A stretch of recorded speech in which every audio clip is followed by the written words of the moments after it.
दोस्तों, ईश्वर का प्रेम कौन नहीं चाहता, लेकिन ईश्वर सभी को अपना प्रेम अलग अलग रूपों में देते हैं। किसी को जीवन में अपार दुख मिलता है तो किसी का जीवन मिला जुला रहता है। लेकिन एक आम मानव के साथ जब भी बुरा होता है तो वह एक बार अवश्य सोचता है कि पता नहीं उसे ईश्वर प्रेम करते हैं या नहीं। तो नमस्कार दोस्तों, आज मैं आपको बताऊंगा ऐसे 8 संकेत जिससे आप समझ पाएंगे कि आप ईश्वर से कितने निकट हैं और ईश्वर आपसे कितना प्रेम करते हैं।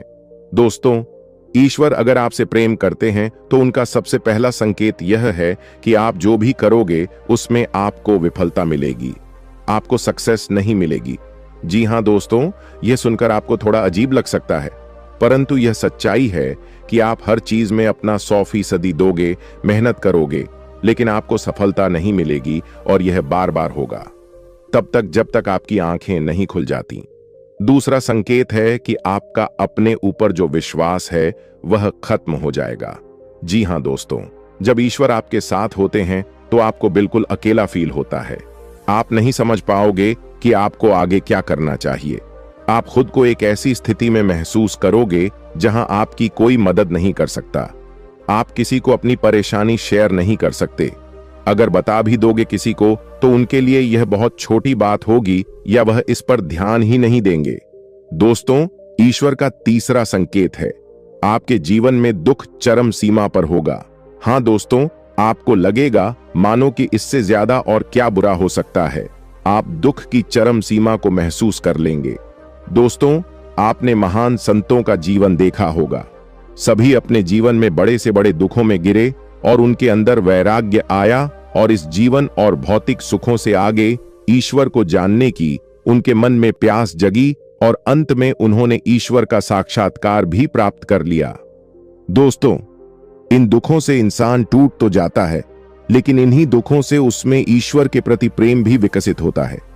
वह यह समझ जाता है कि संसार में सारे सुख नहीं है, कुछ ऐसा है जो इस संसार से परे है और वह शायद ईश्वर ही है। दोस्तों, ईश्वर हमें सबसे पहले हारना सिखाते हैं, क्योंकि जब तक आप हार को नहीं समझेंगे आप जीत को भी नहीं समझ सकते हो। दोस्तों, चौथा जो संकेत है वह है, जब आपकी सारी उम्मीदें टूट जाएंगी तब आपके भीतर एक इनर सर्च शुरू होगी, यानी एक अंदर की आपके भीतर की खोज शुरू होगी। इससे आप खुद को ही परखोगे, अपनी कमियों और खामियों की जड़ तक जाने का प्रयास करोगे। दोस्तों, ईश्वर का तीसरा संकेत है, आपके जीवन में दुख चरम सीमा पर होगा।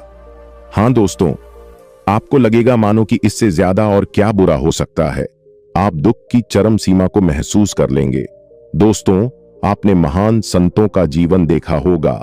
सभी अपने जीवन में बड़े से बड़े दुखों में गिरे और उनके अंदर वैराग्य आया और इस जीवन और भौतिक सुखों से आगे ईश्वर को जानने की उनके मन में प्यास जगी और अंत में उन्होंने ईश्वर का साक्षात्कार भी प्राप्त कर लिया।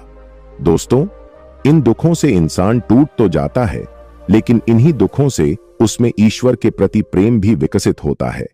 वह यह समझ जाता है कि संसार में सारे सुख नहीं है, कुछ ऐसा है जो इस संसार से परे है और वह शायद ईश्वर ही है। दोस्तों, ईश्वर हमें सबसे पहले हारना सिखाते हैं, क्योंकि जब तक आप हार को नहीं समझेंगे आप जीत को भी नहीं समझ सकते हो। दोस्तों, चौथा जो संकेत है वह है, जब आपकी सारी उम्मीदें टूट जाएंगी तब आपके भीतर एक इनर सर्च शुरू होगी, यानी एक अंदर की आपके भीतर की खोज शुरू होगी। इससे आप खुद को ही परखोगे, अपनी कमियों और खामियों की जड़ तक जाने का प्रयास करोगे। आपने जीवन में जो कुछ भी खो दिया है या जिसमें भी विफल हुए हो, आप उसका कारण ढूंढोगे, आप खुद से सवाल करोगे। दोस्तों, यही वह वक्त होता है जब आप खुद से अपनी अंतरात्मा से जुड़ने लगते हो और आपके जीवन में एक नया बदलाव आता है। दोस्तों, पांचवा संकेत है कि आपके जीवन में आपके कैरेक्टर या चरित्र में बदलाव होगा। दोस्तों, जब आप खुद से जुड़ने लगते हो तब आप खुद को और अपनी खामियों को समझने भी लगते हो। इससे आप खुद को बदलना और तराशना शुरू कर देते हो। आप पहले से अधिक शांत स्थिर चीजों को गहराई से देखने वाला बनने लगते हो। दोस्तों, जब भी हम ईश्वर की राह में जाते हैं तो वह सबसे पहले हमारे अंदर परिवर्तन लेकर आता है ताकि हम उसकी भाषा को समझ सकें। दोस्तों, जब तक हम ईश्वर के गुणों को नहीं समझ सकेंगे तब तक हम ईश्वर और उसके प्रेम को भी नहीं समझ सकेंगे। इसलिए ईश्वर हमारे अंदर बदलाव लाते हैं, हमें उनकी भाषा को समझना सिखाते हैं, चाहे वह दुख हो या किसी भी जरिए से। छठा संकेत है, आप किसी भी चीज में हार जीत का अनुभव नहीं करेंगे। दोस्तों, यह वक्त होगा जब आप बदल चुके हैं, आपके अंदर बदलाव आ रहा है।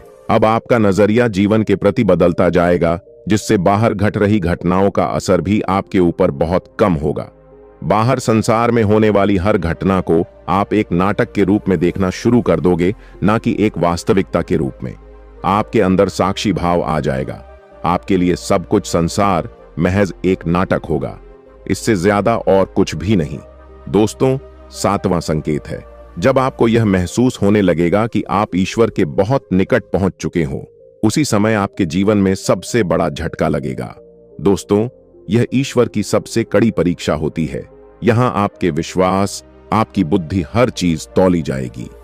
जो कुछ भी आपने अभी तक अपनी यात्रा और साधना के द्वारा सीखी है, इस वक्त आपके जीवन में ऐसी ऐसी परेशानियां, दुख आदि या इतना सुख, ऐसे आराम आ जाएगा कि आपको वाकई लगेगा कि ईश्वर तो कुछ भी नहीं है, वह केवल एक झूठ है, एक छलावा है।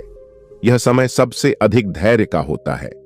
अगर आप इस समय अपने पद से विचलित नहीं हुए, तो आठवें संकेत के रूप में ईश्वर या तो खुद आपके समक्ष प्रस्तुत हो जाते हैं, फिर चाहे वह किसी भी रूप में हो। दोस्तों, यह आठवां संकेत ऐसा होता है जिसे शब्दों में व्यक्त नहीं किया जा सकता। इस स्थिति में पहुंचने पर आपके मन में लेश मात्र भी संशय नहीं रह जाएगा कि ईश्वर आपके साथ नहीं है। आपको हर पल ईश्वर का और उनके आपके साथ होने का एहसास होगा। आप इस अनुभूति को पाकर मदमस्त रहेंगे और आपको ऐसी शांति और आनंद की अनुभूति होगी जिसे बातों के द्वारा तो नहीं कहा जा सकता है। दोस्तों, यह बातें आपको कैसी लगी हमें कमेंट करके बताना ना भूलें। वीडियो को लाइक करें, शेयर करें और चैनल पर नए हैं तो सब्सक्राइब करके बेल आइकॉन अवश्य प्रेस कर लें। बहुत बहुत शुक्रिया, धन्यवाद।